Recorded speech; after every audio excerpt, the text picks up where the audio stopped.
here we are again. Mm-hmm. We've been up and down the whole time. I think we must first gather ourselves, actually realize that we're here. How was the trip? Wasn't bad. Mm. It wasn't bad. It's just that it was exhausting. Because I got to wait. Got there at 5, remember? Mm-hmm. And I had to wait. I was even scared that people are not going to come through. Yeah. But eventually they did. And I think it was actually fast. Yeah. Considering we left at 7. Yeah, true. As you know, I never know what we're going to talk about until we get here. I'm so curious. So am I. Mm-hmm. But see, as he was talking right now, when he asked if we could change the color of a fruit, what would it be? And I tried really thinking about it, like what color should we put? And I just can't see anything that should be any different. That's very strange. First thing I thought of an orange. Too bad it's already called an orange. You can't even call it something else. So then I thought, okay, we could put it red or yellow or pink. But every color as I would think of it, it would just seem very wrong. And my mind would kind of bug, you know. So now I'm thinking about it. I think we should talk about knowledge and attachment. That's an interesting one. Yeah, let's see where it's going, because it was it's kind of weird that a simple question like that can kind of bug my mind. Very weird. Yeah, it's weird. So, okay, first of all, what is knowledge? With my understanding, I'm not just going to go in the books, but with my understanding, it's what you've been taught, right? So what you've gathered. Yes. It's information that you've gathered. I think that's just knowledge in my explanation. I guess so. Well, there's, I guess, knowledge, books, right? Information, as you say, books, your experiences. So I know that a banana should be yellow. That's a knowledge, right? I know that a banana looks some sort of way. Yes. It's not a tree. So knowledge is basically my past experiences in a way, information that I've gathered. In a way, memory. Yes. Right? Yeah, it is memory. So knowledge is memory. Yeah. And we gather that memory and we get attached to that memory. So first, as we were gathering the memory, there was no attachment. You see, a banana is a banana, right? But then later on, when someone asks you which color should the banana be, when you say it should be red, it just seems completely wrong. So you're attached, you're attached to a yellow banana. Why is that? That's because that's what you know.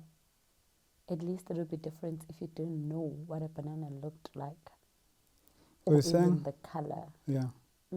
So you're saying I'm attached because I know?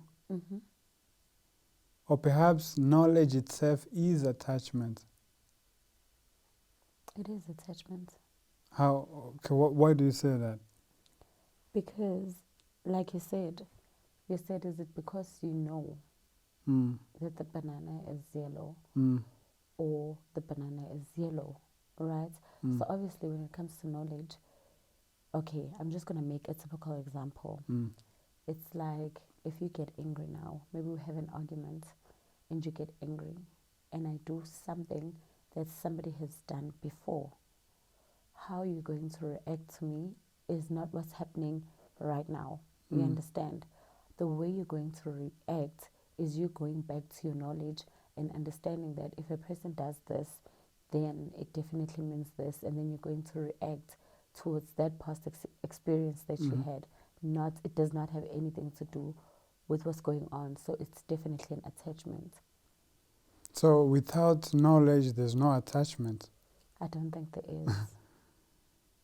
So why do we feel the need? Why does the mind feel the need to be first, it feels the need to gather information, knowledge, more and more. And if you look at our society, we kind of encourage knowledge. The more you know, the more bourgeois, the more celebrated you are. Yes. You know, a man who knows everything about science, let's say a physician, very respected. A man who has a PhD, you know, even when they graduating him, you know, he put him on the pedestal. Yeah. Why do we give so much value to knowledge? I think everyone has this mindset. Okay, not everyone, but most people have this mindset that the more you know, that makes you wiser, you know. But growing up, my grandpa would always say, the less you know, the better. You know. Why? I didn't understand his reasons then. You know, sometimes elders, when you keep questioning things and they don't have answers, they will just shut you up and be like, the less you know, the better. But don't you think maybe sometimes it's always better like that? I think we will find out today. We'll find out that, let's start from the beginning. Somehow it seems like knowledge is very important to us. We gather. Naturally, we are gathering, right? As you're growing up, through experiences, you're gathering. But then you don't just gather. You gather and you keep stock of that, which means you get attached to that. So why does the mind feel the need to gather? Is it because without knowledge, there's a sense of uncertainty? If I don't know, then I'm in trouble, you know? I'm insecure, I don't know what's coming. But if I know that I woke up yesterday, I know that, then there's a chance I'm going to wake up tomorrow. But if I don't know that, I really have no proof of my own existence in a way. Okay, I think I'm jumping a bit too far. No, but that's something else. Yeah, that's big. So we gather knowledge, right? First, let's see, is it a good or a bad thing? Let's find out. Gathering, because knowledge is important. I mean, as he was helping us set up the whole thing, there's no way you can do that without that knowledge, right? The technical knowledge of it. Well, I think it's good and it's also bad. So what's the good? Let's see the good first. What's the good of knowledge? Like the example that you just made technical right now. Yes. Knowledge. You understand? And sometimes, like, okay, at school, when you're writing exams, that's still also good, going back to your knowledge, and then, you know, you'll be able to pass your test or whatever. So all that falls under technical knowledge in a way. But now, the bad one is when, for me, it's socially, you know? Like when things happen and then you refer back to whatever happened, and you think that's the only way you can solve whatever is going on at that moment, or how you can go about whatever you're going through at that present moment. So I think that's the bad one. But other than that, I think it's a good thing. But I don't want to rush you. I will still give you a better explanation later. No, we're finding out. We don't know, right? See? I think that's a good... that's the importance of... I think that's where knowledge becomes unnecessary. When you have to find out. When you have to discover. When you have to see what is true. Right now, we don't know really. We're discussing this thing, right? So when you have knowledge of something, there's a conclusion. It is that. There's no way around that. It's an information, you say that is it. Which means you've put a limit to your own observation, your own thinking. But you know what's crazy? Okay, look at how we always have these sessions, right? And we don't really have a specific topic, right? It's always tricky. Like, you don't think okay, when I get there, this is what we're going to talk about, or okay, this is our main topic for today. You understand? Yeah. Like it's always just happening now. So even though you do use your knowledge, but then some things just automatically happen. So yeah, I don't know if you get what I mean. No, I see what you mean. So basically, knowledge is important, but it's always limited. You cannot have complete knowledge. Life is moving way too much for you to say, I know. That's true. Yet, we are attached to that sentence, I know. Why? That's because we think we know. Yeah, we think we know, right? First, knowledge is, okay, let's come back. Knowledge is important. Technical knowledge. We can make chairs with knowledge, right? We can drive cars with knowledge. We can build houses. Very important. There's no way around that. I mean, to some extent, even animals use knowledge. You know, the birds when they're making the nest. Yes. That's knowledge, right? But that knowledge came from not knowing, what is the word? Ignorance. At first, there was never knowledge. You accumulated, so you experience something, and then you keep a record of that something, and that is your knowledge. That you put a limit. So knowledge is always limited. You can add more and more and more and more. See, he said he's learning how to craft knives. Tomorrow he can learn how to make airplanes, and so on and so on. Yeah. I think that's the area of scientists. That's why they keep on going. They will never stop. They will go on forever. Right? So, fine, there we understand it's important. But it's limited because you can always add more. Yeah. Yet we feel we must accumulate. Why do we feel that we must accumulate more and more? Technically, I understand it. But then, as you said, socially, psychologically, we also feel the need of accumulating, you know, the knowledge of your tribe, for instance. You know, I think like the biggest confusion to ever exist is between knowledge and wisdom. You understand? Like everybody always thinks that the more knowledge you have makes you more wiser. What is wisdom then? Why do you make the separation there? What is wisdom? Wisdom, I think wisdom is much more natural. How so? With knowledge, you can't just wake up and know everything. You have to learn. Some of the things you have to learn. Unlike wisdom, I'm not going to say it's magic or it just happens automatically, but it's something that is just revealed to you without anyone having to inform you. It's you not going back to thinking. It's something that, let's say somebody gets an accident, you don't have to refer to Google or anything. You're just going to have a way to help them now. That is wisdom. It's something that just, it's just natural. So basically you're saying, if I get it, then you say, someone has an accident, the compassion acts, it makes you act. Something has to be done to help. You might not know how to stop the bleeding, which that's knowledge, medical knowledge. You might not know any of that, but the compassion itself makes you act, move. So you'd say then that is wisdom. Wisdom is part of that. Then wisdom in that case is observation, is literally you being there, in interacting with anything that is happening. You don't say, I know, right? Yes. You are learning. Yes. So wisdom is constant learning. Yes. Right? Yes.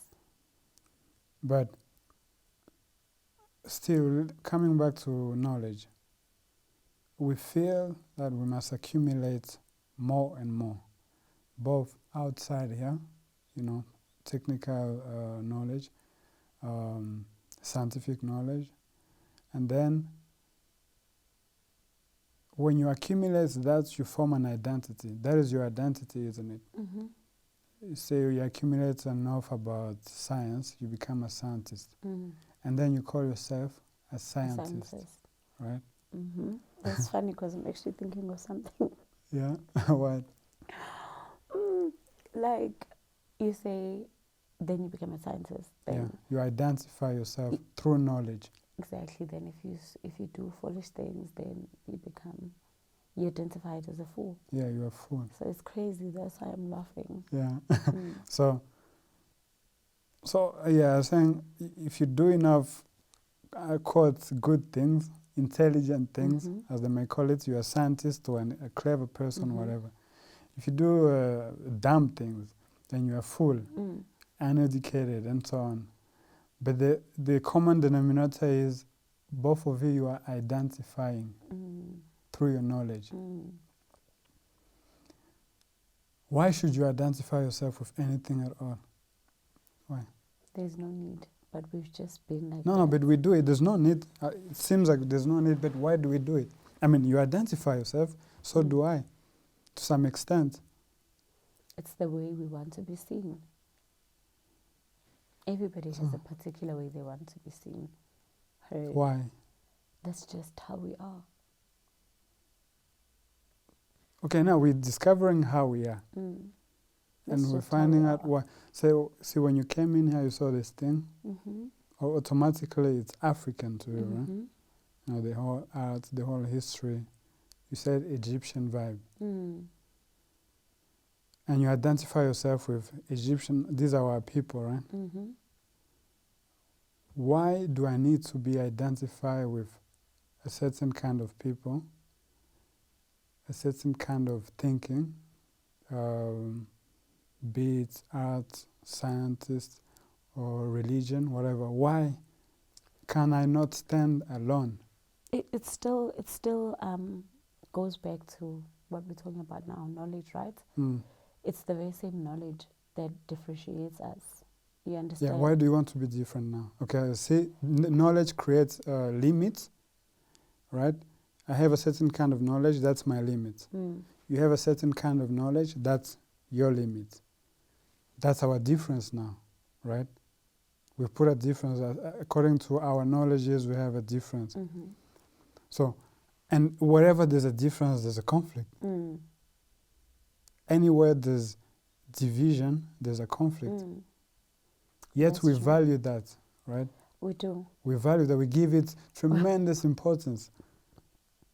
Why? That's true. That's true. I don't know why we do that, but anyway, yeah, we've been programmed to be like that. Where did the program start from? Let's not blame our forefathers. No. They went through it. They went through it as themselves. We are going through it. Exactly. Yeah. But, I mean, division is everywhere. It's something we can never change now. You understand? Because even with church, you understand, religion, all of these things, culture, even within ourselves, there's still division. You understand? Like, I'm going to make an example of black people, right? That alone just doesn't sound right. You calling yourself a black person or black people, right? Within that black people space, there's still going to be a division. You're still going to have tribes. There's still going to have a lot of things going on there. Yeah. So division is just there. It's something that's not going to ever change. It's crazy. I was online and I saw something. They were talking about borders, right? Yeah. There's some parts of the world, the borders are actually crazy. It can be just a line like this. Yeah, there's no. Then it's now a different country. Like, what's that? Like, what's the need for that? It sounds so unnatural. Right, and unnecessary. Yet we give it importance. That's my question. It seems very obvious that it's stupid. Right now we're saying it's stupid. It is, though. But the very second we leave here, you go to your people. Why? We've been programmed to be like that. Yeah, no, I know. You say we've been programmed, which means it's someone else's blame. Well, it's everybody's fault. Okay, so where did this thing come from?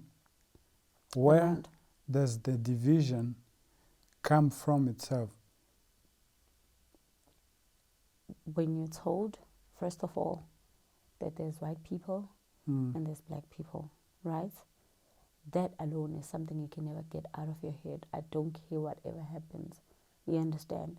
Even though you see them as your people, but it's something that cannot change because we've been told it's like that. So that information that you have, that okay, you're a white man, I'm a black man, you understand? It's that information that can't change no matter what. See, okay, now let's take that sentence. It's very subtle. So, you see something that is different from you. Even before you thought black or white, you can clearly see that my skin color is different from that. You see it, right? That alone, there's no problem so far. It's like me seeing a banana. I'm not a banana. There's a difference, right? The problem, isn't it that the problem becomes the problem comes when you see something that is different and then knowledge now comes into play, right? And then you label it. You call it black and then you call it white. Right? Now in your mind, you're no longer you're not in interaction with that thing. You're in interaction with your knowledge. So me, after, let's say I see a white person, few moments after when I'm not with him, I have kept an image of him and I've called it white, right? Automatically there's a division there. I've created an image of that person. He's not my thought. The person is something else. So we feel it's very important to keep a record of everything that is happening. True. Yet in keeping that record, we're creating trouble. So why doesn't the mind, which is so intelligent in making all of this, why can't it figure out that, look, this kind of knowledge is fine, but at some point it has to stop. Somehow it can't figure that out. So we create, so we are very divided. We create these unions, these groupments, and we say now we must unite while being attached to our union. Why? I don't know why. Isn't it that because we are afraid of standing alone? That too is true. You can't stand alone. You can't. As long as you identify, you're not alone. Yeah, you feel small. You still create that division, but again, you still want that union. Like, it's crazy. Isn't it because the division, the knowledge, itself being limited, obviously there's going to be a conflict. It can't stand. It's not real. It's too limited. So at some point, you're looking for something bigger because that is the only real thing. So of course, no matter what you do, no matter how divided you are, at the back of the mind there's always going to be that urge to unite and unite. Of course. Right? Of course. But you being so stupid, you're going to want to unite, because you are attached. You can't let go of your knowledge, your identity. I just went on a trip. Yeah. I'm like, come back, come back, come back, come back. As you're talking, I'm thinking of how me and my ex, right? Yeah. Used to always fight. Like, I'd know what to not listen to avoid the conflict. But either way, I'd still listen. Instead of walking away and not listening to whatever he's saying, I'll still sit and listen and wait for him to say those hurtful words so the conflict can start. And then when the conflict starts, I will be expecting the end to be fine, right? I'm the one that's starting the conflict. I stayed and listened to whatever was going to be said. I already knew what was going to be said. So I wanted to hear that so that at the end of the day, we'll make peace. And then there will be that union. Like, it's crazy. Why does the mind play that card? So is it because you need some sort of change? You're always looking for, you can't stand a static state. So if you are fine right now, then you look at him, you already know what's going to happen. I'm going to fight, and eventually we're going to get back. But you want movement, you want action. Why are you running from? That's the same thing, right? Because I'm saying you can't stand to be alone, to stand alone. Even if it means fighting someone else, right? At least in that moment, you're not alone. It's the same thing you text me, like, when we're having that conversation, like, okay, why is this happening now, you know? And then, like, that hit me hard. You're like, don't worry, it's self-conflict. And I'm like, wow, okay. You know, how I received it, you didn't even give me a chance to, like, think anything bad about anyone at that point. When you're like, it's self-conflict, I was like, oh, they'll deal with it. Let me just move on. Let me do what's necessary. You understand? So it's the same thing again with what I was talking about. That self-conflict that you know that this person is not good for me. This person hurts me. This person is not good for everything around me. But because I'm attached to this person, there's nothing that I'm seeing that's, you know, keeping me alive. I need to keep this person. So now I become attached to this person. I need to keep this person, right? So I can feel like I'm moving. Like I can feel like everything is going on very well. So I'm going to start, he's starting a fight. I'm going to meet him halfway. Then we're going to make peace. So that thing, like, it becomes a norm. Like, it keeps on going on and on and on until the mind gets bored. And the mind is like, nah, I'm bored. I'm tired of this. By the time, maybe it's too late. Maybe you hurt, or maybe it's beyond. But by the time the mind is tired, whatever else is happening in your body doesn't matter. When the mind is tired, you're just like, I've been doing this for a very long time. I don't have time for this. Then you move and you look for more trouble. Now you're tired of that trouble. You now look for something else. It's the same thing like when you go through your phone, right? Maybe you go on Instagram. You don't find anything interesting. You go on Twitter. And then you go on Facebook, you know. Facebook is like the village, right? It's busy there, like, oh. Thank God I'm not there. You meet a lot of different, strange, and all kinds of people, you understand? And then when you get there, sometimes, like, people who don't like peace like me, right, find it very comfortable there, you know? Because, like, there's a lot of people coming in with different behavior. Like, sometimes it becomes toxic. And then, you know, sometimes if you're not a peaceful person, where there's toxic vibes, that's where you dwell.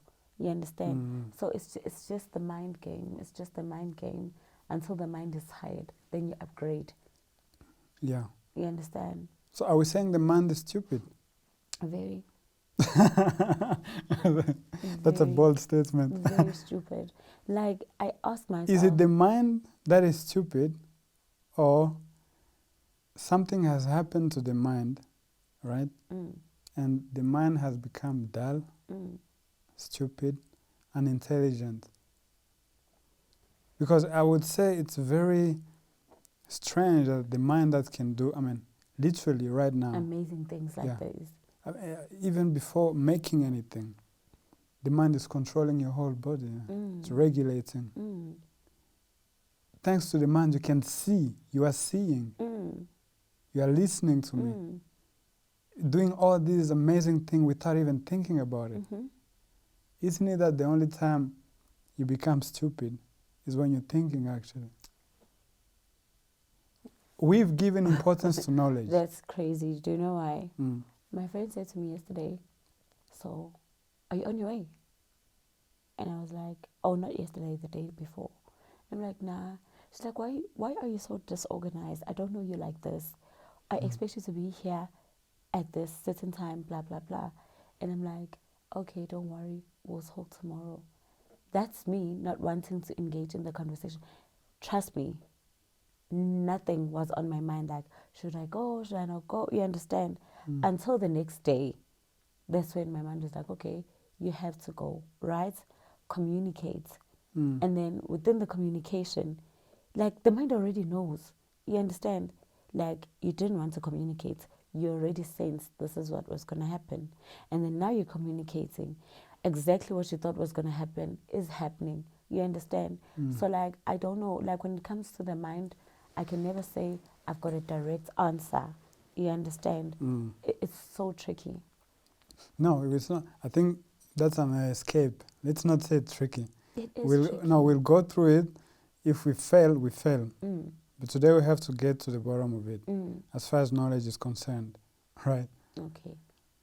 So. Because remember, it's the mind that is saying it's tricky. Mm-hmm. Maybe it's running from itself. Have you ever tried to shut your thoughts?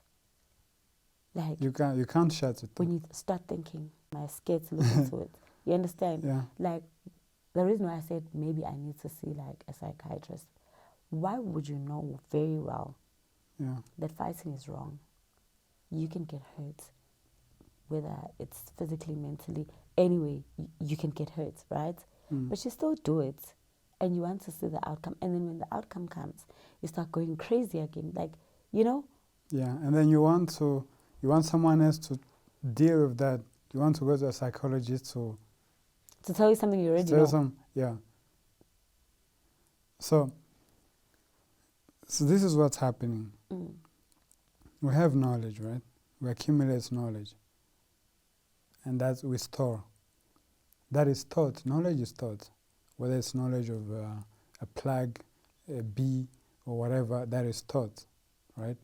So knowledge is taught. Accumulation of experiences, memories, which is taught. And we attach to it. We're always calling back knowledge to move through life, right? And it being limited, it was always causing trouble. But we can't give it up.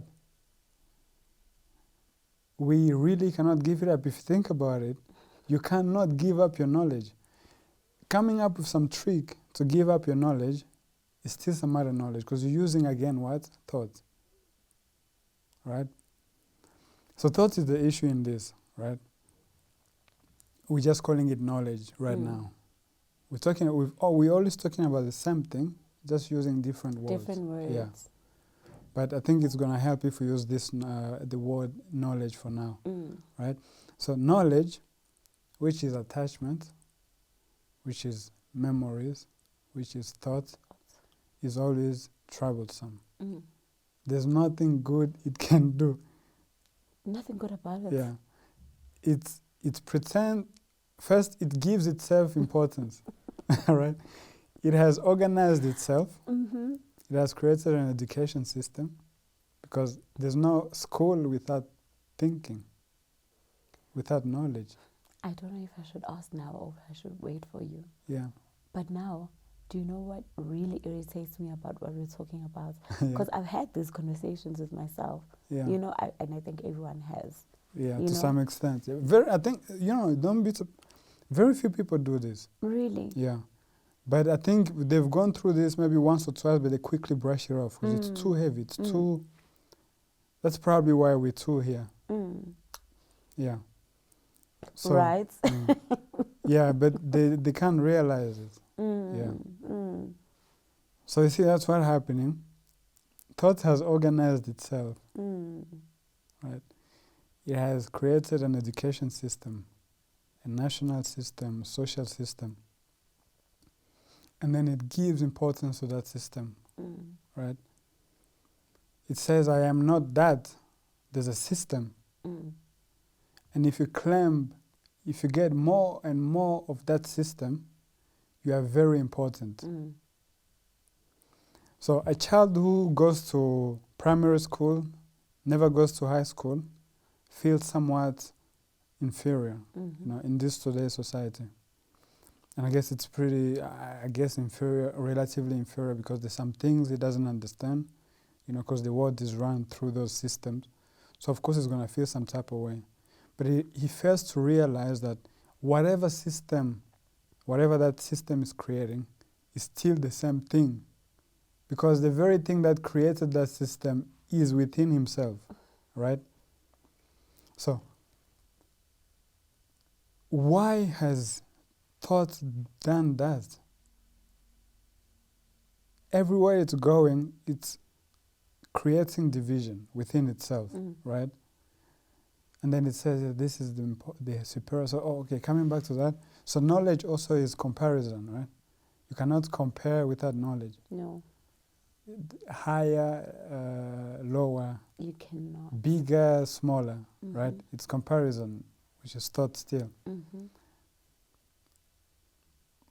And with comparison, there's a sense of more or less. There's a sense of I am not where I'm supposed to be, or I am further from what I used to be, right? Which means what? Conflict. You can never be satisfied. You can never be satisfied. Yeah. Let me tell you. Okay, just so you can follow up. If I make an example of this person, right, it's still the same person throughout. So can That's you your imagine, knowledge, yeah. Can you imagine that throughout the whole conflict, right, we're actually like staying together, right? And because I knew I loved this person so much, and I wanted to be with this. Are you sure loved or attached? Attached. Because I don't think with love there's attachment. If you love someone, you love your kid. You let your kid be. But why you say it's my attached? kid? Yeah. So, because I wasn't ready to let go, attached, I think that's the perfect word. Because I wasn't ready to let go, right? So we're staying together. Can you believe that I actually got myself a different space in the same compound? Who does that? It's like when married couples decide that you're going to sleep on the couch. Yeah. You know? Yeah. On the same compound, and everyone is like, what the hell is going on? So now this is the crazy part. I knew that I love him so much, or I was attached to him, I was attached to him. So I'd go to his side just to see if he's fine and all that. Then I'd just go get a broom and be like, I bought it, so don't ask me stupid questions. And then I'd go to my side. Then he would come as well and be like, you need to bring it back. That was not the issue. Yeah. It was the attachment, right? Yeah. And then when you look at it now, like, what could I have done, right, to make sure that I wasn't that attached? Because anything, like, as we're talking about it, I'm actually realizing that, oh, wow, that was a huge mistake. You understand? Like, if it becomes an attachment, then it becomes an obsession, I think. And then anything that is an obsession is not good. Right? Is there even a good obsession? No, there's no Right? good obsession. Any attachment is conflicting. You understand? Yeah. So now, as we're talking, I'm just like, oh my God, come back before you forget what you want to ask. So I want to ask you, like, is there even a way that one can actually be one with their thoughts? No. Thoughts, you can have thoughts, so long as thought is there, it's division.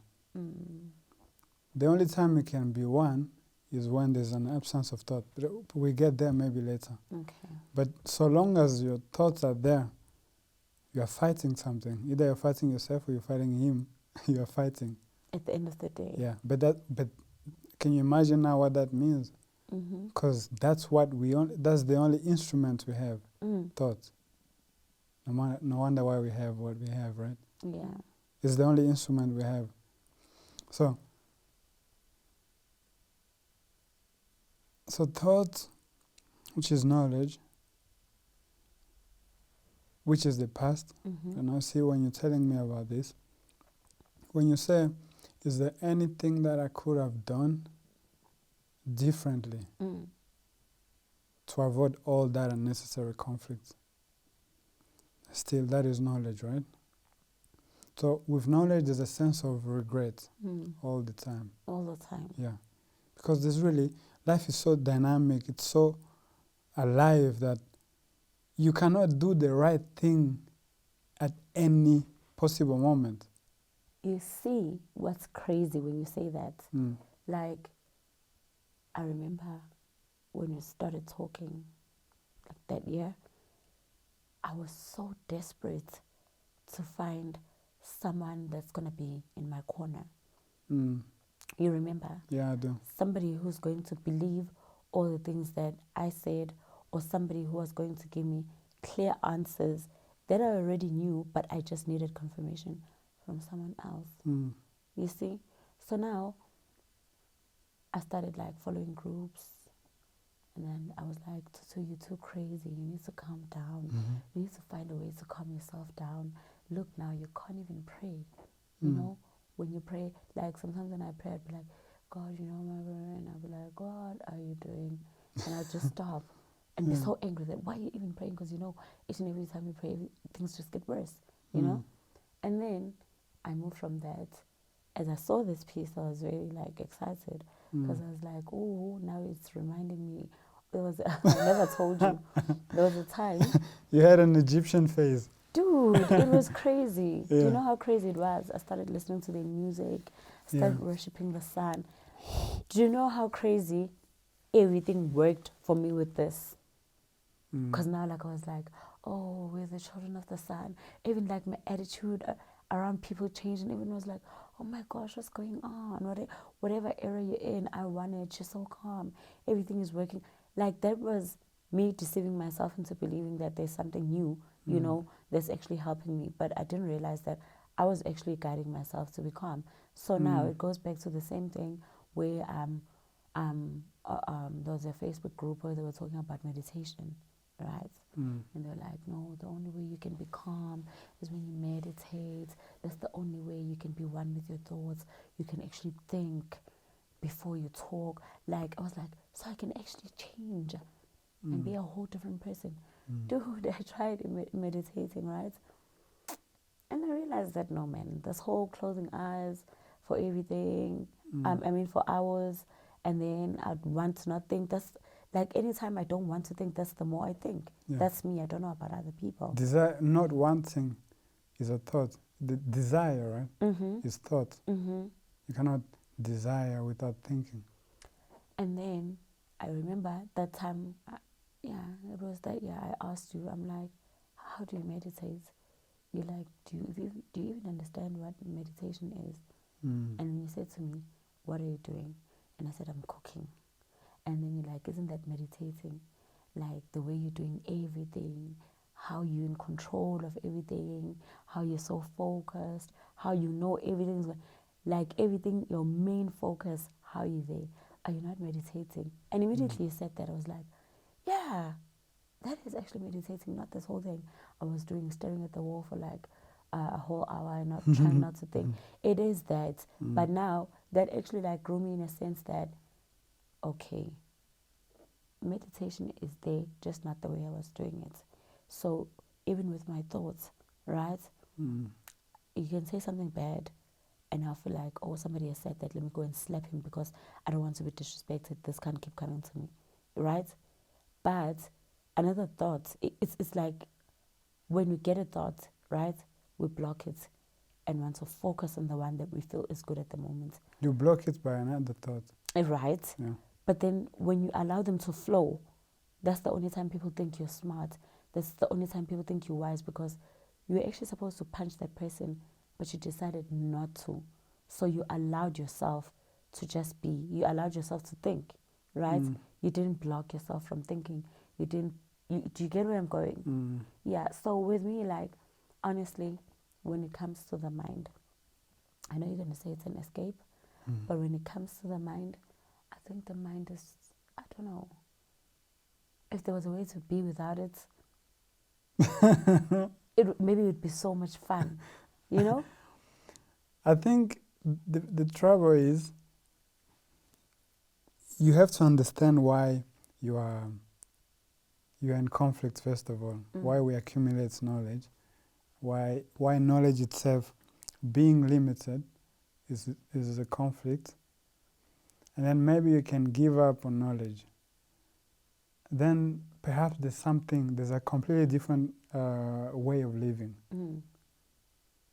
Otherwise, you can imagine a certain way of living with no conflict, a way of stopping thoughts or letting your thoughts go through. Still, that's thought. It will come back. Yeah, that's still the same movement, right? So, I think what's important is to see what is happening actually, right? And in the you were talking about meditation. I think we should talk about that tomorrow. Truth and meditation. But let's now first see what is knowledge, what is not that. So when we get there, maybe something can happen. But our limitation is our knowledge. We give too much importance to knowledge. We can't walk without it, right? Literally, we've been talking right now, that's been knowledge in action. Everything you've told me about what happened, that is knowledge. You've been calling back your knowledge all the time. Why? Attachment. Okay, I don't know how to... Okay, first, of course, the words are limited. I'm trying to point out at something, but you have to look at it. Okay. Yeah. So, I ask you a question. Automatically, there's an answer. You say it's attachment. Knowledge is in place right now. Yeah.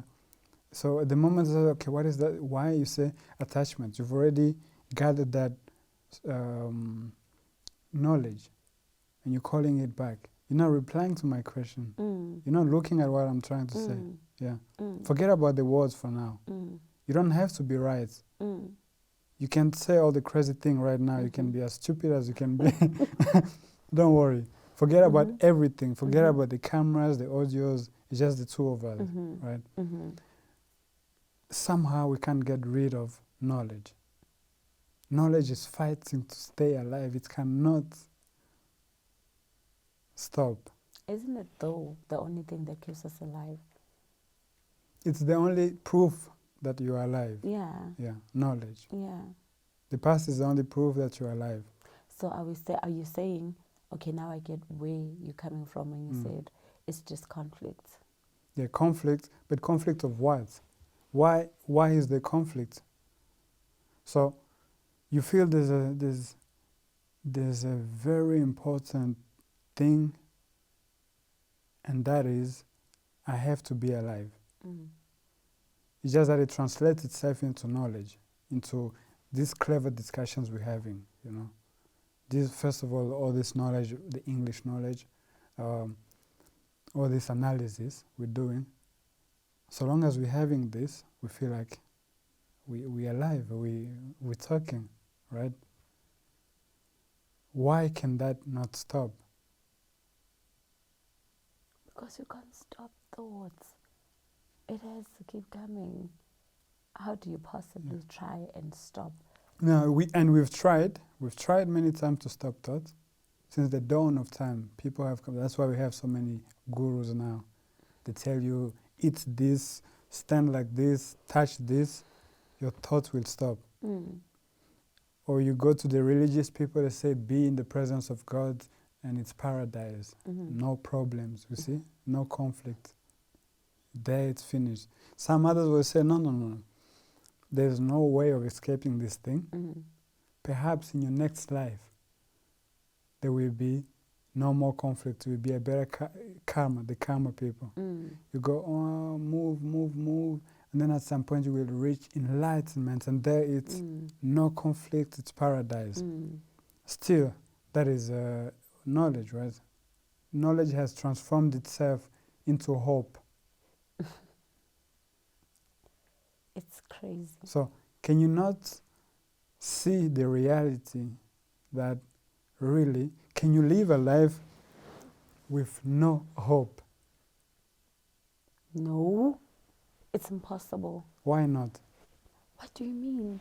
Like, you know, when you prepare for work, when you iron your clothes, prepare maybe some documents, it's not because you know you're going to be alive tomorrow, but it's that hope that you have within you that I'm definitely going to work. Not having that hope, does it change?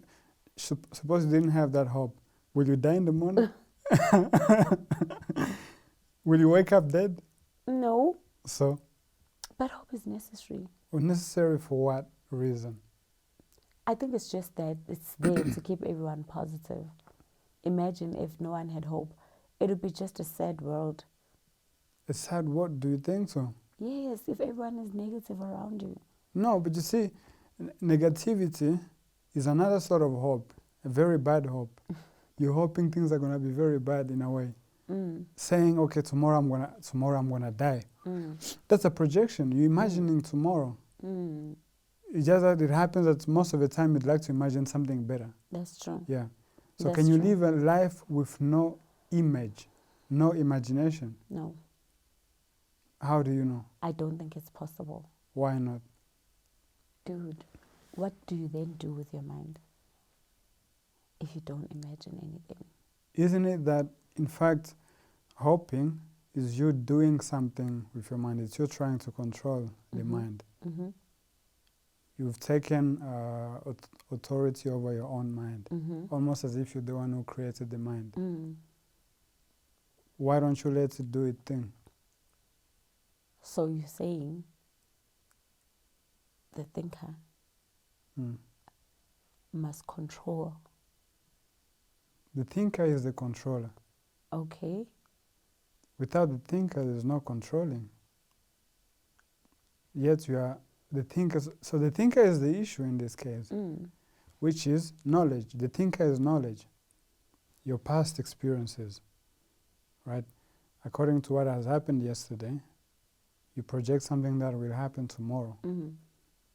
So according to your past knowledge, you have an idea of future knowledge. But without thinker, without knowledge, what is there to control? There's nothing there to control. Isn't that what you're afraid of? That sense of nothingness? You know, when you say that, I think it kind of relates to people being scared of death. Because when you don't feel anything, it's like when you have I don't know if you've ever had a heartbreak. Don't know if men go through these kind of heartbreaks. I think we all go through it. The kind of heartbreak where you where you feel numb. You know? I don't know if you've experienced this. Like where you don't even want to think. You don't want anything. Even sleeping is better. You just don't want to feel anything. Have you ever been through that? Yeah, I think we've all I think it's something similar to that. A sense of desperation. A sense of, first of all, you can't have a heartbreak if you weren't attached. Yeah. So now, finally, that's something that you've been attached for so long has left you, right? Oh my gosh. So you don't realize that the very reason why you got attached to that person is because you were trying to run away from what you have now, which is a sense of loneliness. That's why you got attached in the first place. But when you talk about loneliness, right? I know it's like if you're not used to it, it's very bad. Like it's really I don't even think you can get used to it. Oh, you can try to trick yourself around that. You get used to it sometimes. Yeah, you trick yourself into thinking you can. Into think you can. Yeah, because you get lonely and you find someone else to keep you company or something to keep you busy. Or fun or a travel or a kid. And then you keep your mind occupied. Immediately you're done with that, then loneliness strikes in. And then now you're devastated and frustrated and all that. Yeah. But what is that? It's like I hate it so much. Yeah, so let's see what that is. I think that's what we're trying to get to. To stand alone. And okay, I don't want to make that sound very bad. No. There's a difference between loneliness and being alone, right? Loneliness is, it's your sentimentality of I'm lonely, oh my God, am I going to die alone? But alone in the sense of there's no previous thing that is interfering with what is happening, right? There's no knowledge of the past. There's no projection of tomorrow. I'm not asking, I'm not hoping, I'm not regretting, because that's all that is knowledge, right? When you're hoping and when you're regretting, that's the movement of knowledge through your thoughts, right? So all that is happening, you see that back and forth is happening because you don't want to stand still. You don't want to be here, which is ultimate loneliness. I nearly said shit. I nearly said shit. That's what I'm going no, through. you can get there's no kids watching this. That's what I'm going through. Like, honestly, you just hit me there. You just hit me there because it goes back to what we said. Like, you already know. Before you do anything, you already know. But still, because you don't want to feel that, you want to feel something. You just, I think it's just an ongoing escape, you know? Yeah, it's an ongoing escape. And then, like... So it's nothing personal, so don't even take it personal. See, it's unfortunate you're going through this. It's just reflecting itself as through your situation, right? So that thing that you're running away but then from. That word that you said, like, standing alone.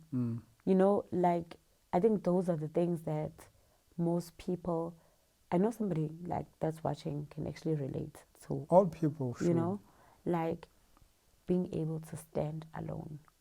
Can you imagine the bull you can cut by standing alone? You know, I know you don't like division, me saying standing alone, that means you're separating yourself. No, but in you fact, get it in a sense where... Yeah, no, in fact, you see, sorry to interrupt you, standing alone is having no sense of division. Division comes when you're running away from yourself, which means you're looking at something else, right? So there's a separation of you and that. In fact, standing alone, and I believe maybe, I don't know, we should look it up in the dictionary, but I feel like alone is being whole. An individual is being whole. We call ourselves individuals, but in fact we're not, because we're always separating ourselves. Yeah. But standing alone is very, there's no division, they're being completely alone, right? And you see, first of all, you realize if you do try that it's almost impossible. Because first you thought the problem is coming from the other guys, you know, the people you're interacting. It's actually coming from you. It's always coming from you, yeah. right? And unfortunately, the other person, right, also inside there, in his mind, all there is conflict. But then don't you think that makes us crazy? I don't know if it's crazy or not crazy, but the crazy. fact is, that is what's going on. It's crazy. Like, I always ask myself, like, with all these psychiatric hospitals, is anyone even normal? I think there are levels to crazy, if I can say it like that. Most of us are crazy in a way. But then there are people that there's definitely something wrong up there. Maybe even physiologically there's something. So then they become too violent. But all of us are violent. You know, for instance, when you say, I'm sitting here and there's nothing happening, let me fight this man, and then after that we will that's craziness. That's you are fool. You're a fool. It's like a crazy guy talking on the street. I mean, literally, we have borders. You were mentioning it. So that is, I wouldn't say, I don't want to condemn that because that is a fact. Let's stay with the fact. Let's not hope. Yes. That's what I mean. Let's not hope. Let's see things exactly as they are. Exactly as The they fact are. is, knowledge is a common denominator in our lives. It's the most important thing we have, and we don't want to let go. With knowledge, we create attachment. Attachment to your kid, to your sandals, to your husband, wife, to your so-called country, religion, your gods. All of that is knowledge, right? But what is the best way to detach? Now, that's where the trouble comes. You see, you are attached, right? That is a fact. And then you say, no, this attachment thing is very detrimental. It's creating too much conflict. So, I must be detached. You fail to realize that detachment is another sort of attachment. Because now you're going to focus all your energy doing that. You're again, knowledge has come into play. It has observed, thought has observed itself. Then it says, no, this is not so good. Let me do something else. almost as if there's another thought coming in. It's still the same thing. So that is a fact. You can look at it. You can literally stay quiet for 2 minutes and look at it. That is the fact. Now, the problem comes when you say, this fact is there, but I must be something else. So there's this thing happening, something else must happen. I am conflictual inside myself, this conflict, but it must stop. But then my question is, how do we then, find a way to stop it? Is there even a way? So finding a way is some sort of hope, isn't it? Yes. Isn't that an illusion? You see that there's conflict in me, and then you create another conflict, which is, this conflict must stop. I'm not happy with what is going on now. It must stop. You project an idea, which is not the fact is I am in conflict. That's the only fact. And then you say, no, it must be something else, an idea, an imagination of that, which is a tremendous conflict. You're hoping something that can never actually be there. It's even crazy, even thinking about much more serious things. Have you ever had, maybe you want to sleep and you can't sleep? And then you just start thinking of something that you know very well can never ever happen, just so you can put yourself to sleep. Yeah. Sometimes I've observed that with myself too. You imagine amazing things. Because the situation that you're in right now is too dull. It's you're used to it. No. I must imagine something amazing. You're right. It's always the case. Yeah. It's like when I was a kid, you would have a crush on someone, and then I would go home and then imagine how I could talk to her, how it would end up, the whole process. And then in my mind, I've already gotten it. And I don't even have the courage to go anymore because I've already gotten it in my mind. And then tomorrow I repeat, and the next day I repeat. Isn't it crazy though? That's crazy. So there's a sense in all of us, there's a sense of change. We need to change, we need to improve. There's something that I need to get at, right? We fail to see that the very fact of wanting that something, you're projecting that, you're running from whatever that you're trying to get at, right? So how does a man, suppose you see that, you really realize that all I am is knowledge. That's what makes me. Me. Yeah. It is me. My knowledge of my wife, my knowledge of my tribe, my knowledge of my gods, anything that's knowledge, that's thought. And then you realize that is limited. And it's creating tremendous conflict, not only in myself, but it's reflecting outside here. As business wars, economic wars, family wars, and so on. It's funny, I just remembered that message, family responsibility. It's creating all of that. You call that family responsibility. That's the most irresponsible way of living. Say family responsibility. Whatever that you'll do there, right? As good as it can get, it can never be enough. And you've already created a group that will create another, that will fight another group, and so on and so on. And then we sit at the table, we create United Nations, we create BEE, we create African community, whatever you want to call it. And you say, we must stop all of this. Let's get together. And then at night we go back to our garbage. So a man who's seen that, what can a man do? What can you do if you really see that's what's going on? What happens? What do you do? Do you say, okay, there's nothing that I can do? It's fine, we are stuck. Because even me thinking about doing something is... That is you.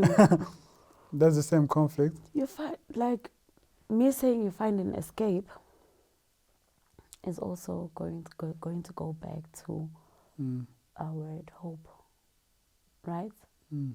But also letting things be is just sitting and waiting for a disaster to come, you know. So with that, I'd rather have you answer that.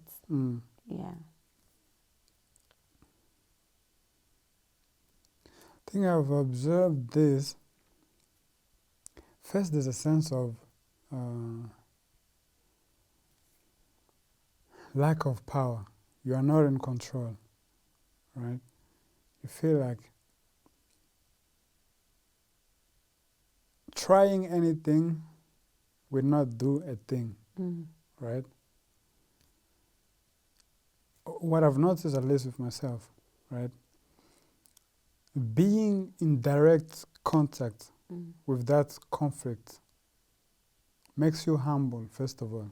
That's true. Yeah. First, it removes a big division which is an illusion that we have, which is I am different from them. Therefore, what is happening to me is different to what is happening to them, right? You understand that there's no such a thing as an individual, what we call individual. That is, fear isn't my fear. Fear is there. It's not mine to claim. It's not. Fear is there, right? Pleasure, seeking pleasure is there. We share that. We might say we are different, however we want. Maybe I get my pleasure from eating people. You get your pleasure from eating bananas. But pleasure itself is there. Yeah, so pleasure is you start pleasure. getting over yourself, which is you understand. So that's where knowledge now starts losing its importance. You become much more aware of what is going on. You are in actual contact with what is going on, not what has happened, but what is actually going on. I see what you're trying to say. So when that happens, I think the best way to say it is to stay present. Yeah, to stay present. I don't want to say that people have used that too much without even knowing what they're talking about. No, but the way you've explained it, like as you were going on, automatically, that's why I said I see where you're going, is to stay present. And that's the hardest thing to ever do. Yeah, you can't. It's very hard because your mind is trained, it's conditioned to always, analyze and so on. So a man who's seen that, first of all, you understand that analysis is useless because it comes from knowledge. No but matter now how. Staying present, I'd go crazy. Personally, I'd go crazy. You don't know. I'd go crazy. Let me tell you. Yeah. I know it's going to sound crazy if I say I've tried it. You understand? But yes, I've put myself in that position, right? I'm telling you, it's crazy. Like when you're in that space, I know this is going to sound very odd, me saying separating yourself in that manner to just see people and just observe, and then, sometimes when you observe, sometimes it's good to observe than being in action. You understand? So when you're present, you observe everything that happens around you. I don't want to say you think of every move you make, so I'll just leave it on the observe, right? But anyway, like, it's hard. It's really hard, and it also it's determined by the environment. There's places where no matter how much you try, you can't possibly stay present. Like, the mind will definitely go on a trip, and then maybe it'll come back, and then you'll be like, oh yeah, you understand. Like, the hardest thing, if that's the trap of life for me, is staying present. It's first you see the trap. You must see the trap. You've seen this trap, right? You can see what we're talking about. It's a very serious trap. It's not something we're not thinking. We're not imagining a trap. You can see it's out here happening. Dude, right? Out of all the conversations that we've had, it would take for me to actually watch this, for me to actually remember what we even talked about. No, don't remember. No, that's what I'm trying to make you understand. Yeah. Like, you got me. And I'm going to get you for this. You really got me. Hey? I just said a few moments that it's impossible to stay present. And I just realized that it actually is possible to stay present. Because now I can't recall our first word, like the first part of our conversation. I can't remember now because we were fully present. And as in now, I would have to think, to try and remember what we even spoke about like maybe 10 minutes ago. Because we were fully present. You understand? Now I'm getting what you're saying. Now I'm getting where you're going. Which means what? By looking at conflict, by being in touch with it, actually not running away from it, because running away is a conflict. It's hope. It's imagination. It's an ideal, an utopia. But staying with what is, the fact, staying with it, that's being present. Seeing the actual conflict that is happening. Not think that we're going to have somehow in this world, there's a way of having paradise, which we've put somewhere up in the sky there. There's no paradise there. If here, there's no paradise, right? So there's actually, paradise can only be possible here. Yeah, and dude, like the whole thing of being present, that is paradise, because it seems like something that's impossible to ever happen. That is paradise. Now, there's something much more serious there, right? But I wanted to talk about something, I don't know what. So a man who's seen that, right? He sees that all he is conflict. Because his thought, right? That's what he is, right? He can call himself whatever he wants. But it's just a thought. Yeah, he can call himself a soul, a monkey, an angel. That is thought. Be honest with yourself, at least there. You are thought. And that thought is only possible because of knowledge, past experiences. And you find that knowledge is limited because thought is limited. And you can add more and more and more, and that is the mechanism of knowledge, adding itself, changing face, add something on top that apparently is different from itself, always moving, so it's movement. And you feel like me stopping that movement is my death. It's the death of me, because that is the only proof that I am there. As long as I'm moving, I am here, right? And if you look at the whole world, it's movement. That's life. The whole of it, it's movement. Literally, this thing is moving, I don't know how many miles a second. The whole universe is expanding, literally. It's movement. And you're actually trying to stop that. You can't stop that. In fact, you're trying to stop. See, you can't. There's something way above your head, and you cannot accept it, right? So when you have that kind of mindset, it's not personal anymore. Yeah. You've gotten over yourself. You've gotten over your family problems. It's not them. You've understood it's not them, it's you. Yeah, but you've gotten over your tribe. You've understood it's not the other tribe, it's you. But do you know why I think it's so hard for most people to actually be present and all that? I think it's because having to be present requires one to be very humble. Yeah, and honest. And honest. It's very impossible to be away. Which means you have to fight yourself, because being honest is seeing yourself as you are, not what you hope to be. Or you imagining yourself to be, or what people think you are. You should be. So which means what? In a way, you face yourself, and by facing yourself, you discover that in fact you are facing the whole world.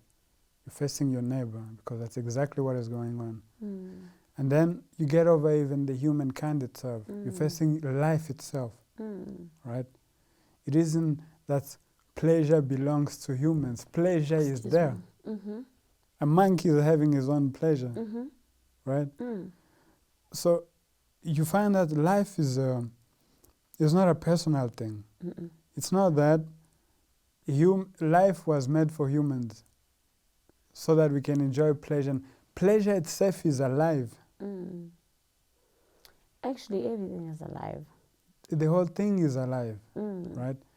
So when you see that, you find that it's something that is going on, that is way above our heads, but we've tried to be in control. And the controller is thought, knowledge, and it's the past. You can't let that go, because the moment you leave that, you are dead completely. You can't face what is there, right? Now, last time we spoke about that. I don't want to go too much into it.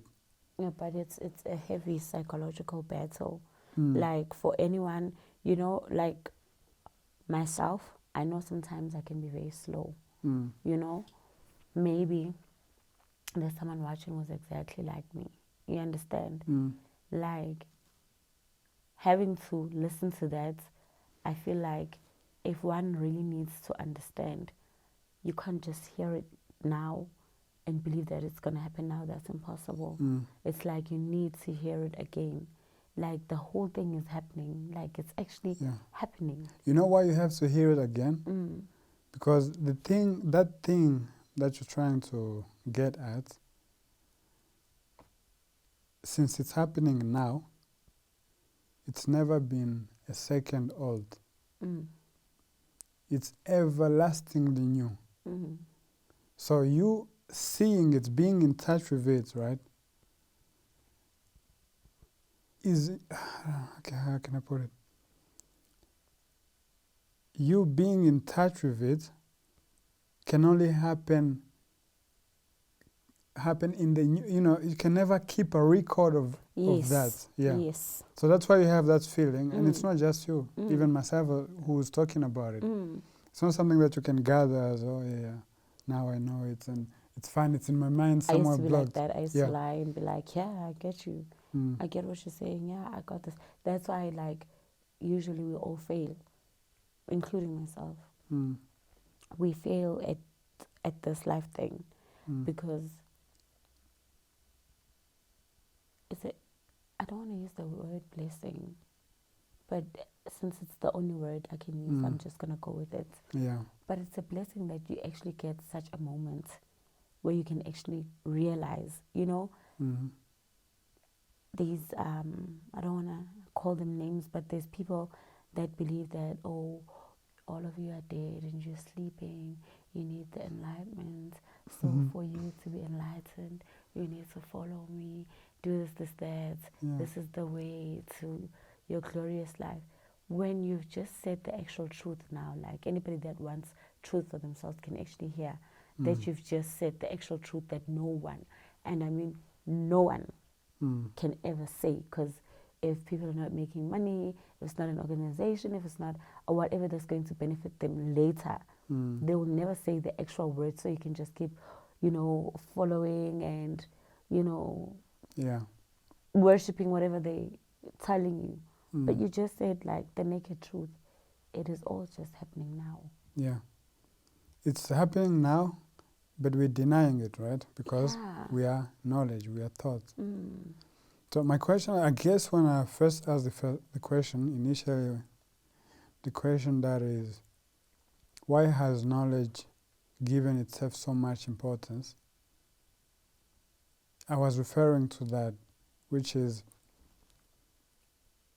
why have we abandoned that, the now? You know, I don't want to say the now, wait, that. Focusing on the now, honestly, when you see everything as it is, sometimes it's scary. So fear is involved in it. So it's from the beginning. It's indeed. It's indeed. So from the beginning, was this already part of the design? Yeah. Imagine, I'm sorry to use this example, but a fear is something that has been instilled in human beings. You're told that, let me talk about what I know, Christian families. Growing up, all I knew was Sunday school. After Sunday school, it was youth days. After that, now, if I was probably still attending church, I'd probably, be on another level. That like there's levels to it. But from the very beginning, when you start, you're told and you're promised hell and heaven. So when you start life like that, your mission in this life is to not go to hell, but heaven. Heaven. But now, the reality of life, you also see it as you grow. But some people are fortunate enough to see it even at their childhood stage. You already see this is impossible. There's no way there's a man that's up there in the clouds punishing you, but can hear you, will not give you everything that you desire, but will give you all these glorious things when you eventually meet. You understand? Yeah. And there's a man that's so black and has got red eyes and a red fork waiting to burn you in hell. You understand? This is how people get messed up, like psychologically. You already know you're doing something wrong, but because you know there's a safe space, which is obviously God, you're going to mess up and then you're going to go to God and you apologize and then you shame the devil. Like, you understand? So growing up like that has messed up a lot of families, a lot of good people, because if everyone was taught to be present, would be in so much harmony. Yeah. Unfortunately, that never happened. Now, my question is, why is it like that? Why is thoughts, because we're looking at it, right? Thoughts can see that it's, no, first of all, can thoughts even see its own limitation? It can. It can see its limitation, right? Yes. Which means from the very beginning, thoughts already could see its limitation, right? But it has somewhat put layers on top of layers. That is why it's always creating. Yeah. Like, everything in this life somehow always competes with each other, Thoughts is always creating. Do you know why? Today, I think I've just learned but maybe I might be wrong. But I think I've just learned today that with thought, it's forever going to create, right? Not because of anything else, because it's competing with the present. And the present is forever happening. So thought also needs space, you understand, to feel as if it's also happening now. So if you don't understand like what thought is, you'd live your whole life thinking you're doing everything right. You'd live your life literally thinking the best thing to ever happen to anyone in this world, even to yourself. You think you're the smartest person, you're the best person. Even like creators, people are creative, right? A person who did this is beautiful. We applaud the person. We see this.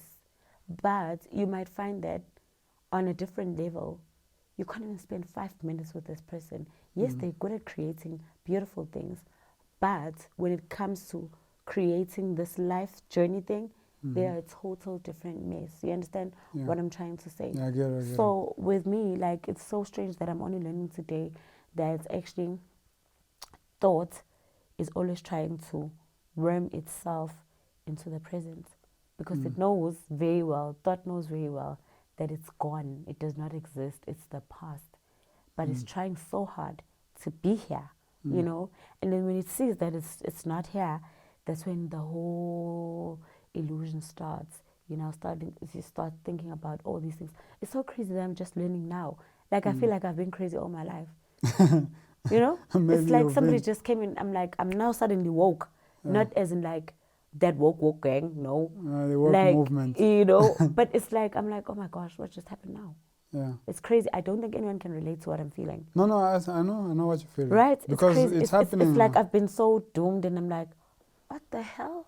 No, look at it. The whole time I've been thinking, even on my way coming here, yeah, I had a whole different mindset.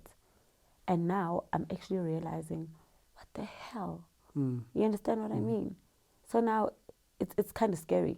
I don't want to lie. No, it has to be scary. It's kind of scary realizing that you've been living a lie.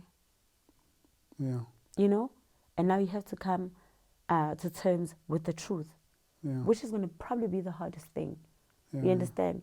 Coming to terms with the truth and understanding that everything, that whole division, that whole mess that you've learned is something that you now have to unlearn. You understand? Because now we're here now. I think as we were talking, something that popped in my mind. So, before I get there, learning, right? Learning is not knowing. You can only be in a position of learning when you really do not know, right? Which means you are completely innocent. You are free. You learning, and then you accumulate. That's after. But learning is a sense of freedom, a sense of really, I do not know, which is tremendous wisdom, right? You completely open. Art. Yeah, it's like a kid. He doesn't really know anything, which puts him in a position to really be careful. You know, those kids, they really give it the time, the energy, they look at it, and since it's so new, everything to them is a joy. And we use them, we just create them because we want to see the new there, we want to feel alive, and we end up messing them up. And that's why we all say when we're much older, I wish I was still a kid. I was way happier when I didn't know all of this. I was way, like that we can't really like have full memory, but we all have that connection to saying, I was happy, I didn't have problems. Because now, as you learn more, as you get more knowledge, that's where the whole conflict starts. The very second knowledge has taken over, then it's accumulating itself. It's replacing. You're becoming more dull and dull and dull and dull, right? In this case, I'm scared. No, you should be scared. First, you're not even scared yet. You're going to be scared really if you really look at this thing, right? I am scared. I'm telling you. No, but look at this. Look, the problem now, it becomes much more serious, right? So you see this, the trap itself. Let's just call it the trap. Then you understand that it's not personal. It isn't that it's me, I'm overthinking. That is the nature of thought, right? That is the nature of knowledge. So it isn't my fault or other people's fault. That's what's going on. Now, you die. You die today. Thought isn't dead. Because I'm still alive. It's just so unfortunate. I hope God it doesn't happen. On our way back, car accident, you die. That's what you call end. It's the end for you. But thought is there. It goes on. It keeps going on. Now, also you've realized that it isn't just thoughts. Life itself, it's movement. As long as there's movement, there's conflict. Well, the worst part about that is like death, right? I don't know why life is just like that. The fact that we don't know what happens after is the reason why. Perhaps you'll see what happens after. If you're serious, if you're really serious about this, you'll see exactly what happens. No, but then, as I told you, it's not something given to you. You have to really be honest, diligent, careful. And that's what I'm trying to do. Yeah. So you see that it's not personal. It's not personal, but when you say that, it's like, I don't like these fancy words because I might say something and it might not sound the way I want the next person to hear, but it's like deja vu, right? I'm just going to make that example. Like, have you ever had a dream? And then you get deja vu the next day. But knowing very well that you're getting a deja vu, it feels so real. Have you ever had such an experience? And then you ask yourself, like, I've met this person before. We've had this. We're standing exactly here. You understand? And then you beat yourself up and then something will distract you and then you forget about it. Like, when that happens, I always ask myself, like, is it true what people normally say, that there's possibilities that you remember what happened in your past life or in your future life? Because anybody that says they know what's going on, they're lying. anybody that would tell you that they know what's going on now, they are lying. That's what I believe in. You understand? So when that happens, like, what happens to you when you get such a feeling? I just want to know that before you move on. Okay, I used to have that, but now I don't have them anymore because I literally make it a priority. Not that I force myself, but I hate any sort of illusion, any sort of hope, imagination. So if there's something happening, I'm attending to it at the moment, at the very second it is happening. So the moment you start doing that, things become very clear. You won't have a question of whether this has happened or not. If it has happened, you will see that it has happened. If it has not happened, you will know that it's you projecting because you've just seen something on TV and now you just see something similar. Right. And then, you know. Right. Yeah. So I don't want to get it. Generally, I don't like to talk about my experience. Maybe we can talk about experiences in private. But I don't like to talk about them because people are so attached to their knowledge that they can translate anything you say into some other illusion that they were hoping for. That's true. Yeah. That's true. But when your mind becomes clear, I mean really clear, and it becomes clear by being honest with yourself, by seeing what is actually happening, by basically doing what we are doing right now, right? When it becomes that clear, then there's no mystery at all, which is mysterious. I don't know how to put it. That clarity itself is very, very mysterious, very peculiar. I don't know what that is. Life is just mysterious. Yeah, but see, life already, I mean, this thing happening here, that's very mysterious. But what's behind this thing is so peculiar, I can't possibly find a way to describe it. So generally I tend to stay here. I'm feeling some type of way. Like it's so, I can't explain it. Yeah. That's the worst part. I can't explain it. So, in my church days, right? Like when they say, accept the Spirit of God. God is here. I'd feel that God is here. You know? I'd feel some sort of, I don't know, the aura would just change, you know? But as we're having this conversation and we're talking, like, I just felt a shift. I don't know if that makes sense. I just felt a very weird shift, right? Yeah. That's why I was like, I'm not joking, I'm really scared. Like, it was a very weird shift, right? Yeah, I know. And then, like, as that is happening, obviously thoughts will creep in any time.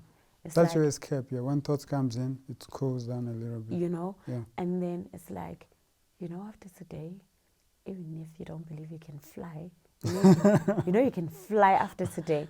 Please don't jump off a building. I'm telling you. And then I'm like, but that's the energy that comes with being free. You know? Like there's now, no limitation. When there's no limitation. You know? Now, honestly, I believe I can. Obviously, I'm not going to fly. I believe I can. No, but you know what? I don't want to give you false hope. You can actually fly. Yes, but not believe. Maybe not in a way that you imagining yourself flying. Obviously, I'm not going to go up like this. But in that flying... Yeah. And you know, there's some people that I've seen it with my own eyes, literally. There's like those some things that... I don't know about them, but there's some people that do some things that I would call supernatural, really. You'd be like, how do they do this? But to me, that's still on a very, very limited level. You know, I mean, suppose I'm flying. We have things that are going out of space right now. We've built machines. I mean, those guys are amazing. Not in space? Yeah. Are we not in space? Yeah, as I always so obviously, it's possible they can do that. So there are some very funny feats that people can do, and if you're gullible, of course then you're under their wing, and then that's another trap. You're already in a trap, and then you go under some other trap, and then that's the end of you. But now, like, looking at the whole thing, remember when we started, like, I was just going on about the whole conflict with my ex, blah, blah, blah. Like, that was me trying to reason what was really happening there, but that is me also trying to make whatever conversation we're having make sense. But now I'm just like, then if life is really like this, mysterious, then maybe it's best. I didn't get what you said at first. Maybe then it's really best to stand alone. Because see, we can be talking like this, but really you are standing alone. And actually you realize that I'm not having a conversation with someone else. I'm talking to There's myself. something that is going on. Really? Are you also feeling that way? Yeah, it comes when you're really serious, when you go deep, that's how it becomes. The separation stops. That's crazy. Right? So I was saying a man that does that, or a woman, you know what I mean by a man, just general way. But when you realize that, first of all, it's nothing personal. It's never been personal. In fact, my thoughts been lying to myself that it's my thoughts. And then there's their thoughts. It's my feelings and so on. You realize, no, it's not personal. We are sharing the same experience in a way. And then it's not even human experience. There's, as I was saying, the same way my thoughts are moving. It's the same way mine are moving, and it's the same way the whole entire world is moving, physically. So why are we denying what is happening? Yeah. That is the fact. Now we are trying to come up with something that is not a fact, which is I can stop my thoughts. Impossible. Which actually is making it even faster. Impossible. Right? Which, that's how fear comes into being. When the controller comes in there, the controller being thought, denying the fact, the only thing that is real, denying it, right? And then, of course, there's like, that you're not there. This is what, you have to pull you back.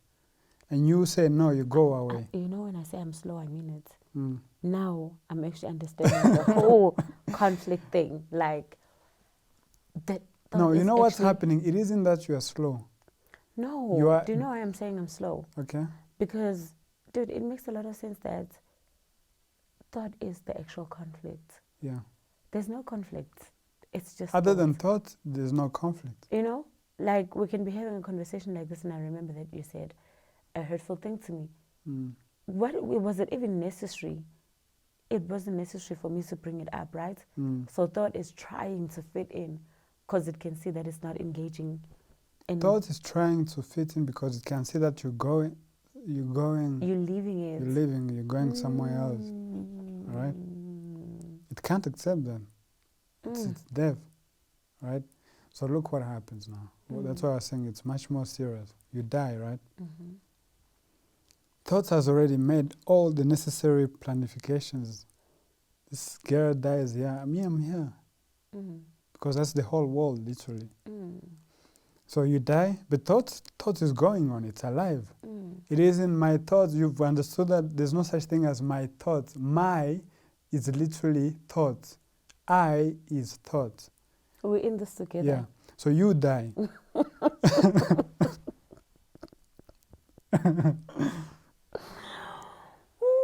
So you goodness, die. I am not. I'm not on weed or anything, because if I listen to this, I was going to be like, you're crazy. I was going to be like, you're crazy. No, you probably were. You could go mad. Yeah. See, first what I have to say, this is not, we're not trying to entertain the viewers or ourselves. This is way, way too serious. And you have to approach it with, if you're going to do this, you have to be, first you have to be humble enough to listen, otherwise there's nothing that happens.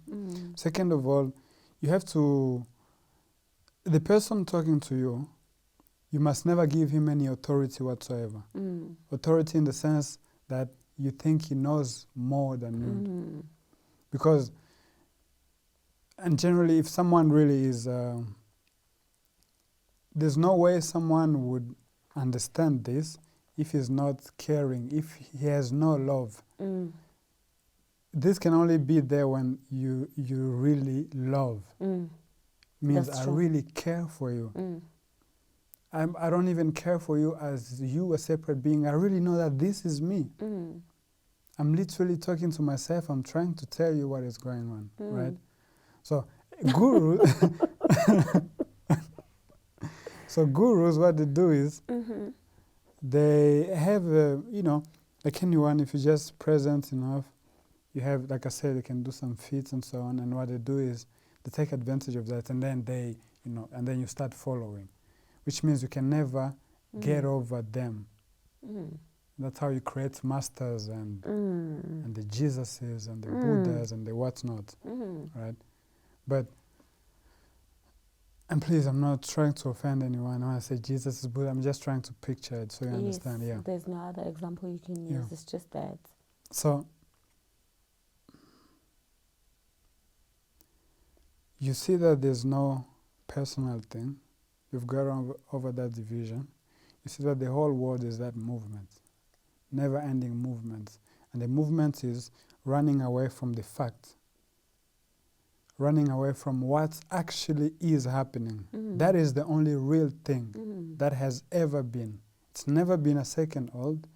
It's just started now, but it's the only real thing.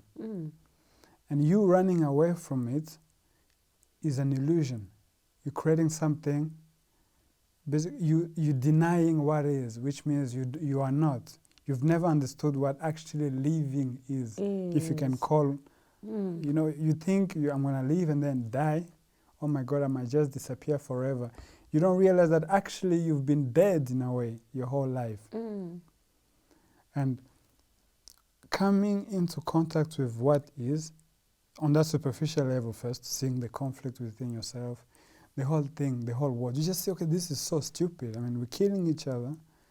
We have everything in the world. There's no, what's the word in English? There's no scarcity of any sort. There's no lack of water, yet we're missing water. There's no lack of food, yet we don't have food. There's literally nothing that isn't there. But we are creating all these problems. You see, okay, this is very stupid. How do we get about it? So there's no problem. There's no single problem. From the beginning, there's no problem. There's never been a problem. We're just the ones creating it. Yeah, we're creating it. And we're creating it because we live an illusory life. We live an illusion. We've never seen the actual thing. And you trying to get back to the actual thing is creating another conflict because you feel scared now. All you know is that fake thing, which is your thought, your identity. And now that thing has made itself so important in your life, which is your knowledge. Which basically when you're about to die, because you look back, you say, I'm going to leave all of this. I'm going to leave my wife. The doctor just told me really there's no way. You are dying today. There's no curing you. Say, I'm going to leave all of this. So you look at your attachments, your bank account, your car. And they start making stupid decisions. Your wife, your identity, your tribe, my people. I'm going to leave them. Because you still, see, that's you still trying to run away from what is there. Instead of looking where you're going, you're looking at what has been there, right? And then at some point you feel like, okay, fine, then you have the courage, the guts to actually look at what's coming, then you say, but what is there? I don't know what's coming. You've been a Christian your whole life, but then a second before you die, you really realize that, no, I've never really believed all of this nonsense.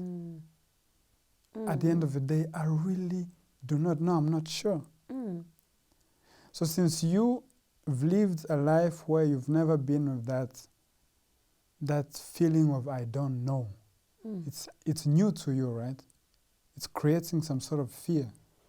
But now it's scary. Like it's like having to understand that you're scared of dying or leaving when you've actually never been there. Yeah, you've always. Does that make sense? Yeah, I see what you're trying to get at. You've always run your whole life, and then an event comes where it says there's no more running. Today is the day. No more running. You're coming. So that happens, you die.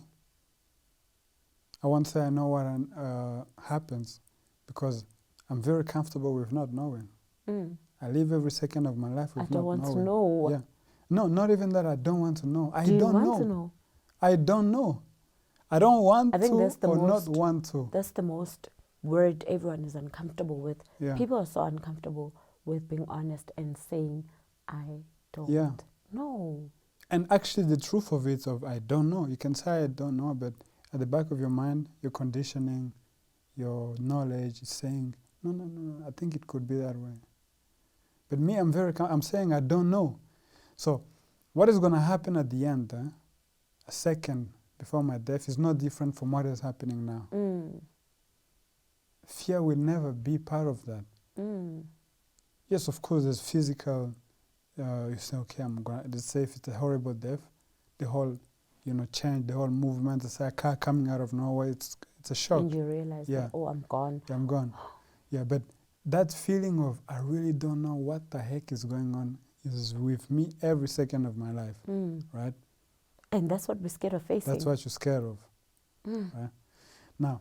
But would be paranoid if we had to look at all that. If you had to look at what? At everything. But you're already looking at it. You're ignoring it, but you're already looking at it. I mean, right now you're looking at everything. You can say, okay, this is a shape, it's an Egypt. You give it a name. It's an Egyptian lady, it's shaped, it's wood, this is a table. But in actual matter, you don't know what the heck is going on with this. The fact that this alone is standing here, the movement that is happening within itself is completely crazy. And you don't know, but you just say, leave it there. It's a statue. It's a statue. Leave it there. So, you just mentioned something very important. Yeah. And you're mentioning it again, like, I don't know if energy is the right word for it, but you're making it sound very easy and much more understandable, that there's just really nothing, it's just energy. Like, you're beating yourself up, trying to feel bad that, oh, your friends have graduated, they're now married and all that. Like, that is their own movement, and you're focusing so much on what other people are doing. You're not even seeing what your own movement is, so now you're just stuck in your thoughts, and like everything is going well for others. Maybe the reason why things aren't even going well for you is because you're not facing what you're supposed to be facing, so that you can also welcome the things that are meant for you, or the things that are for you, because everybody, like a friend of mine once asked me, like, what's my purpose on earth? And I was like, I don't know. And until today, I still don't know. I don't want to act like I know what my purpose on earth is, because I really don't know. And if anybody had to come to me and say, no, this is your purpose, this is what you're designed for, I'm not going to believe that. What's your purpose? And why should you have a purpose if you're already doing it? The fact that this is... Why should life have a purpose if it's already happening? Maybe the purpose is already life itself, Right? Yeah. Just why being do you here, want to give it a purpose? that alone, Yeah. just being here, being chosen to be here, is something extremely beautiful. Yeah. But then I think it's going to take a lot and maybe a while for people to actually like understand what's going on. No, you see, that's the point I'm trying to get at. So, we're talking about death in brief. We talked about it last time, but I just want to put it into context. So, you die, right? And you've never been comfortable with that feeling. You've never known death. As in, I really do not know. I live life, right? I mean, death itself. I don't know really what's going on. Then you get to that point where in your death, there's that feeling of, no, I can't give up. Knowledge says I cannot stop. So you go on. You die, your body is gone. But thoughts here are still going on, right? Still going, which means you've never left. That is what other people call the soul. Yeah, the soul. Well, thought is the soul. That's what they say, the soul. Your body leaves, but your soul will forever live. Yeah, basically that's what thought is saying to itself. I forever live. And it's true, it's there. I mean, thought is not going anywhere. life itself, the movement, the whole movement is not going anywhere. So thought is nothing. It's just a movement. It's a movement. And it's a physical movement. It's literally neurons and whatnot. I'm not a scientist. I don't want to go into details, but it's a very material thing. So long as you haven't given up on that, you are exactly where you've been forever.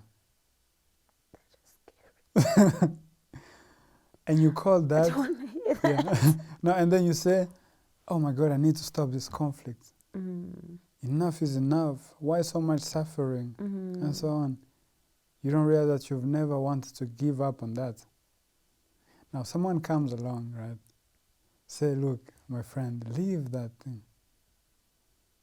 I am you. I'm telling you, there's no division. Leave that. As long as you have not seen that, conflict is all you know. This is, oh my gosh, this has to be the most, I don't have the word for it, but it has to be the most beautiful day of my life. Do you know why? Remember I briefed you that I don't really have a good relationship with my mom. I remember this other time I said to you, I'm having suicidal thoughts. I want to kill myself. I want to die. So then I'll know I'll feel better. And you're like, kill yourself. Die so that you know what it's like to die. And I was like, how can this person be so cruel? You know? I didn't mean it by the way like that. But immediately you said that, I snapped out of it. Like I just started looking around me. I'm like, oh my gosh, you know? What am I even saying? Look at the people around me. Look at these people. They'll suffer. Why, you know?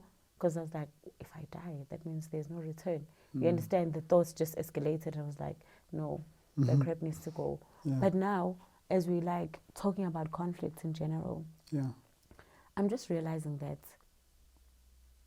this whole thing sets me up for, I'm even glad that people had to be busy and we didn't get to meet up, because now when we separate, I get to be alone. And in a very long time, I haven't had that moment to be alone, away from everyone. Do you understand what that means? And in me being away from everyone, right, after this conversation, it's tricky because of two things. Now, I have to face the conflict. Because I just realized, I was like, I've been playing victim all my life. I've been like, everyone is a bad person in my life, you know? Everyone is always... But I've been the one that's doing that. You know, I've been the one that's been actually bad to people. You understand? Because of what? Because of the conflict that I'm going through. So that's why I'm like, for the first time, I feel different about how I feel about my mom. You know, now I'm understanding that she's going through her own conflict, but I have to deal with mine. That's on her. Her time for her to deal with hers is different. But now, the fact that I realize that what's going to happen if I change? What's going to happen if I change? Okay, thanks. Come on. You know, what's going to happen if I change? If I can change, that means there can be a lot of good change. See, that's the amazing thing, right? When you've seen that, there's never been two people, right? There's never been a second thing. You changing is changing the entire thing, which might manifest itself as having a dialogue, a podcast. To us, it's very, very slow. But the change that will happen globally, as this realization is happening, is you can't even measure it, just because you yourself inside you've changed. And there are other levels to this. See, when you start looking into this, see, right now we are attentive, but we are, we're using knowledge. We're overwhelmed by knowledge. At times you get to be alone, right? Where if you've known how to face facts, because normally when you face a fact, you kind of run away quickly. But if you've learned how to face it, something happens, and I can't possibly describe to you what that is. You remember when I said it was just a weird shift? Now you see that shift there, it was very fast, right? Quick. But when you've learned how to not run away too fast, that shift is eternal. Literally, you see what eternity, I don't know how eternity is. And there's no division. There's pure creation, which is this moment. You see, this now. But there, you see, to get there, it's not, it means you have to abandon everything, to abandon your family, to abandon yourself, your pride, your knowledge. That's just like, now I understand every religion, I understand every culture where they say the rebirth. I understand everyone, even though I don't want to be part of that. But now I understand what it means. You know, you're also making sense, like everyone is saying something different, but we all mean the same thing. Yeah, they mean the same thing. And the thing is, first of all, I think very few people actually have gotten very far, but the ones that have gotten very far, they find they have a problem. The only thing they have is thought to explain it. And maybe they're saying, okay, don't take my word for it. Can you see what I'm talking about? Look at it, right? Because it can only be seen when you're alone, when you're standing alone. And when you stand alone, you give up on yourself. That's the only time there's, you're whole. But now what's shocking me is that why is this happening now? That's what I keep asking myself. Like, there's certain conversations, like, even if after this we can never have, like, everybody has their own thing that's going on. But I'm asking myself, like, as we're talking, like, what the hell? That's when I actually felt that shift. I'm like, what the hell? Why is this happening now? Now. And then I'm realizing, like, as you're saying that, it is the movement. So now is the time. Now you need to catch up. It's with you now. And if you don't, like, with this whole moment that we've spent, right? If you don't catch it now, then you probably never will. Now it's with you. Like, I'm just realizing that, okay. Now, you see the thing, once you've seen it, you can never unsee it, if I can put it like that. Yeah. I'm telling you. You can run, you can become mad. You run. Yeah. Or you say, fuck everything. This whole thing, then, I can do whatever I want. Which is another kind of craziness. I guess people are already doing that. That's why they go crazy. Yeah. That's why they go crazy. But you see, once you see, also, here we're very limited as we going on with our businesses during the day like this. We're very limited. But if you've seen that, when you stop your day-to-day activities, which generally happens late at night, in your sleep, there's a kind of attention that happens which has no division, and there all questions are answered because there's never been a question. I don't know how to put it. I understand you. Yeah. I understand you. So I think it's time, but tomorrow we should talk about. We definitely should continue. Attention and meditation. I hate using that word meditation. But if it's the only word that can get to everyone. Let's talk about attention and meditation. Today we've been up and down, you're traveling and so on. This actually feels like it was meditation for me. I feel so in fact, light. This is meditation. I feel so light. Dude, I don't know if you noticed, when I walked in here, I was like, I've got flu. I'm so exhausted. Even when we started, there was a moment where I felt like, oh my gosh, try and open your eyes. You're going to sleep.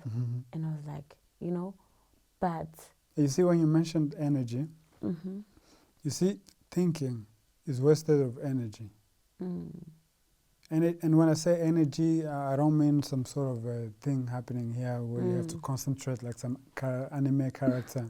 No, energy in the sense of thinking is shifting your focus, right? You focus on your bread, then you focus on what happened yesterday, then you focus on the meaning of an insult. Focus.